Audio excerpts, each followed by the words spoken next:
حکیم لقمان رحمۃ اللہ علیہ فرماتے ہیں، اپنی کامیابی پر مت اتراؤ، کیونکہ تجھے یہ اطمینان نہیں کہ کل تجھے کیا پیش آئے گا اور زمانہ تجھ پر غالب ہو جائے گا۔ جو انسان بہادر اور نڈر بننا چاہتا ہے، اس کو چاہیے کہ اللہ پر توکل اور بھروسہ رکھے اور کسی بھی مصیبت میں گھبرائے نہیں اور پہاڑ کی طرح مصیبت کے سامنے ڈٹا رہے۔ وہ انسان انتہائی بد نصیب ہے جس سے محبت کی کوشش کی جائے لیکن محبت ہو نہ سکے اور نفرت اس کے مقدر میں لکھی ہو۔ جو انسان اپنی قدر پر ٹھہرتا ہے، لوگ اس کی عزت کرتے ہیں، اور جو انسان اپنی قدر سے آگے بڑھتا ہے، لوگ اسے ذلیل سمجھتے ہیں۔ کسی امن اور اطمینان کی حالت میں مغرور نہ ہو، کیونکہ ایسی اطمینانی حالت ہی میں تجھ پر مصیبت آ پڑے گی اور تو گرفتار ہو جائے گا۔ جب کسی آدمی کو اس کی اوقات سے بڑھ کر نعمت مل جائے تو وہ دوسرے لوگوں کو حقیر سمجھ لیتا ہے اور زمین پر اکڑ کر چلتا ہے۔ ایسے لوگوں کی ترقی اور بلندی زیادہ دیر نہیں رہ سکتی۔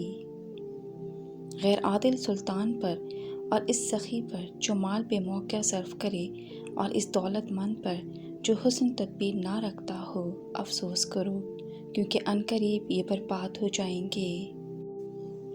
ایک غلطی تعلیم کے سلسلے میں یہ بھی کی جاتی ہے کہ ایک وقت میں بجائے ایک ہی علم پڑھانے کے کئی کتابیں غیر متعلقہ بتائی جاتی ہیں اور ایک وقت میں مختلف کتابوں کا مطالعہ کیا جاتا ہے، جو کہ بالکل غلط طریقہ ہے۔ جو قومیں قہر و تسلط کے سائے میں پروان چڑھتی ہیں، وہ ظلم و ستم کو برداشت کرتی ہیں اور ہمت رکھتی ہیں، وہ کبھی لاچار اور ناکام نہیں ہوا کرتیں۔ قوموں کی زندگی و موت ان کے خیالات و افکار کی زندگی اور موت سے بھی وابستہ ہے۔ شریف انسان وہ ہے جو اپنے اللہ کے خوف سے گناہ کرنے سے دور رہے اور اللہ کو خوش کرنے کے لیے نیکی کے ہر کام میں سب سے پہلا قدم بڑھائے۔ قیامت میں سب سے زیادہ اور سخت عذاب اس شخص کو ہوگا جو اللہ تعالیٰ کی تقدیر پر ناخوش ہوتا ہے۔ جو بچہ بہرا ہو زیتون کے پتوں کو کچل کر ململ کے کپڑے میں لپیٹ کر دبائیں، جب رس نکل آئے تو اس میں شہد مکس کر کے رات کو سوتے وقت کانوں میں انگلی ڈال کر اس تیل کی مالش کرو، بہرے پن میں کافی حد تک بہتری آئے گی۔ جو انسان اپنے آپ کو دوسروں سے کم تر سمجھتا ہے تو سمجھ جاؤ کہ وہ اللہ کا بہت بڑا ولی ہے۔ ایسے بندے کے پاس روز جاؤ اور اس کی صحبت میں رہو تاکہ تجھے بھی اللہ کا قرب حاصل ہو۔ ولی نہ تو ریاکار ہوا کرتا ہے اور نہ منافق و برا ہوتا ہے، جس کا یہ خلق ہو اس کے دوست کس قدر تھوڑے ہوں گے۔ جس کو پیشاب کے بعد قطرے آتے ہوں، وہ بھنے ہوئے چنے اور کالے تلوں کو دودھ کے ساتھ کھا لے، قطرے آنا بند ہو جائیں گے۔ اللہ تعالیٰ سے حیا کرنا بہت سے گناہوں کو مٹا دیتا ہے اور اس کی تقدیر و قسمت پر راضی ہونا مصیبتوں کو پیچھے موڑ دیتا ہے۔ دبلے جسم والا نہار منہ انار کھائے 10 دن میں تربوز جیسا سرخ اور صحت مند ہو جائے گا۔ آنکھیں کھلی ہوں تو ایک نگاہ بھی دست کو آسمان کی بلندیوں تک پہنچا دیتی ہے۔ نصیب ایک ایسی چیز ہے کہ جو اس کو طلب نہ کرے اس کو بھی مل جاتی ہے۔ موت کا وقت مقرر ہے، روزی پہلے سے پڑ چکی ہے، بس کوئی شخص روزی دیر سے پہنچنے سے پریشان نہ ہو، کیونکہ لالچ کرنے سے روزی کچھ پہلے نہیں مل جاتی۔ جس چیز میں سب لوگ برابر ہوں اس میں بیل کی طرح زور دکھلانے سے، اور جو چیز لوگوں کی آنکھوں کے سامنے ظاہر ہو اس میں بھیڑ کی چال اختیار کرنے سے پرہیز کر کہ وہ تجھ سے لے کر دوسرے کو دے دی جائے گی۔ دنیا نے تجھ جیسے ہزاروں کو پالا اور موٹا تازہ کیا، پھر خود ہی اپنی خوراک بنا لیا اور زمین کھا گئی۔ اس بات سے بیچارہ کہ کہیں اہل و دنیا کا قیام قیار اور کتوں کی طرح ان کے لڑائی جھگڑے دیکھ کر ان پر مغرور ہو جائے کہ اللہ تعالیٰ نے تجھے دنیا کی حالت سے آگاہ کر دیا اور اس کے عیب و برائیاں تجھ پر روشن ہو چکی ہیں۔ تقدیر الہی انسان کی تجویز اور تدبیر کے تابع نہیں، بلکہ جو مقدر ہو چکا وہی ظہور پذیر ہوتا ہے۔ گویا کوئی کیسی ہی تدبیر چلائے مگر وہ کام نہیں آتی۔ کام وہ ہوتے ہیں جو تقدیر میں لکھے ہیں۔ تقدیر کے آگے تدبیر کچھ کارگر نہیں ہوتی۔ اگر مخلوق کے رزق ان کی عقل کے مطابق تقسیم کیے جاتے تو جانوروں کے حصے میں کچھ نہ آتا۔ رحم مانگنے سے بہتر ہے کہ تو رحیم کو مانگ، یہ گھاٹے کا سودا نہیں ہے۔ پہلے فطری قابلیت اور اس کے بعد مناسب اسباب جمع ہوں تو نتیجہ خاطر خواہ اور بہتر نکلتا ہے۔ آدمی ہاتھ پاؤں کا نام نہیں، آدمیت ایک حقیقت ہے۔ ریچھ ہاتھ پاؤں کے لحاظ سے بزرگی میں آدمی سے کئی ہزار گنا کم ہے۔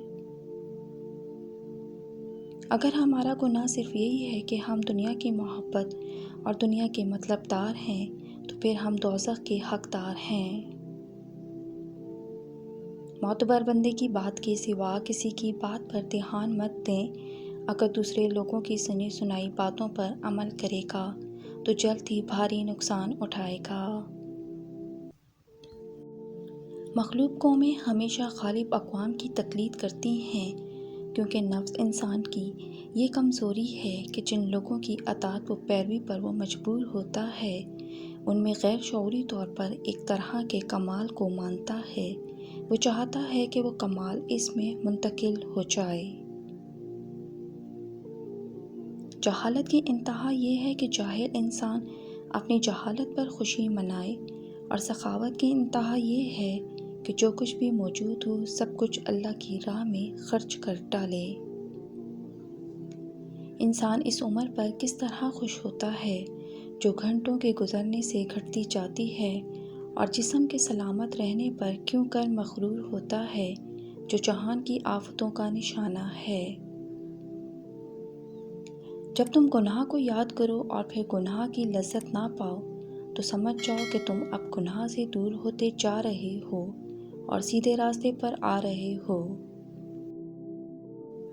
ترقی کے لیے بدی، عصبیت اور فضیلت کے ساتھ ساتھ ایک اعلیٰ اور ارفع مقصد یا مثال کا ہونا نہایت ہی ضروری ہے۔ اگر دولت مند ہونا چاہتے ہو تو روٹی کھانے سے پہلے بسم اللہ پڑھا کرو اور کھانے کے بعد الحمدللہ کہا کرو اور ہاتھ دھویا کرو۔ سورج نکلنے سے پہلے اٹھنے کا معمول بنا لو۔ یقین مانو دولت ایسے آئے گی جیسے مقناطیس لوہے کو کھینچتا ہے۔ جو قوم عمل اور محنت نہیں کرتی وہ تو اللہ کی دی ہوئی قدرتی نعمتوں سے بھی استفادہ حاصل نہیں کر پاتی۔ مکمل آدمی وہ ہے جس کے ظاہر اور باطنی اعمال ایک جیسے ہوں، ورنہ وہ انسان کہلانے کے لائق نہیں، اس سے جانور کہیں بہتر ہے۔